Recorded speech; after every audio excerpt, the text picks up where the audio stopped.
comme nous l'avons dit tout à l'heure, depuis un certain temps, nous entendons beaucoup de déclarations concernant l'enseignement privé et nous avons pensé qu'il fallait que nous, les acteurs concernés, que nous puissions nous prononcer et porter notre parole pour éclairer l'opinion par rapport à toutes ces questions qui sont en train d'être débattues dans les réseaux sociaux ou dans l'opinion publique.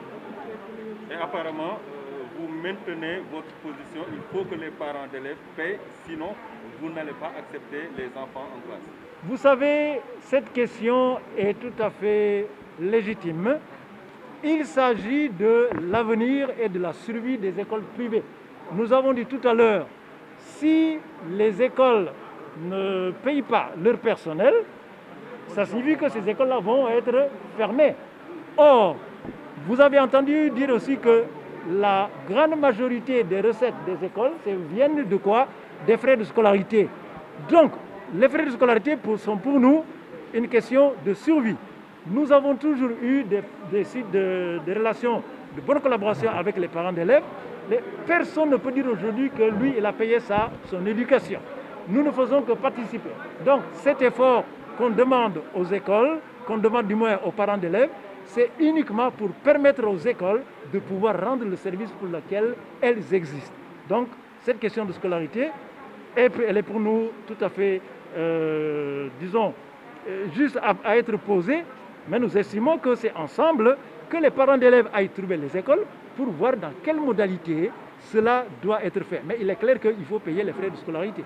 Et concernant les mensualités, parce qu'on ne peut pas quand même payer des mensualités sans pour autant dispenser des cours à l'élève. Vous voyez, je pense que la question pour moi et pour nous, elle ne doit pas être abordée de cette façon.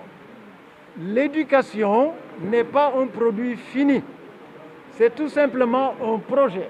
Or, le projet, il est étalé dans la durée.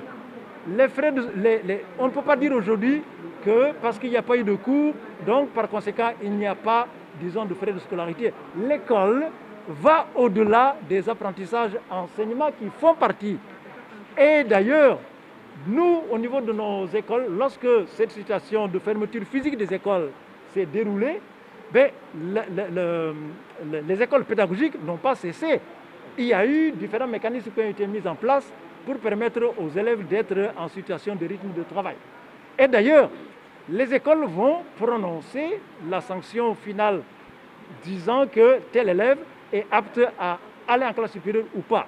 Donc l'école a rempli son rôle. Il est bon aussi que les parents d'élèves puissent remplir le rôle.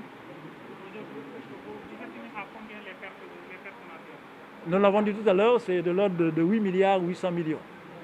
Quel commentaire faites-vous sur la subvention offerte par l'État? Je n'ai pas bien saisi. La subvention. La subvention de l'État, comme nous l'avons dit, il faut la voir. Si c'est la subvention ordinaire, nous avons dit que c'était 1 milliard 290 millions. Maintenant, la subvention due spécialement à cette situation de pandémie, il y a 1 milliard qui a déjà été octroyé. Les 2 autres milliards sont en voie d'être donnés. Donc, ce qui fait qu'on a obtenu 3 milliards. Du moins, on a déjà obtenu 1 milliard et nous obtiendrons en principe les 2 autres milliards plus tard. Est-elle suffisante? C'est clair qu'elle ne remplit pas du tout nos attentes. Nous avons évalué donc, la masse salariale à 6 milliards par mois. Vous comprenez que 3 milliards, c'est bien sûr la moitié. Or, cette estimation, il est clair que c'est au-delà de 6 milliards.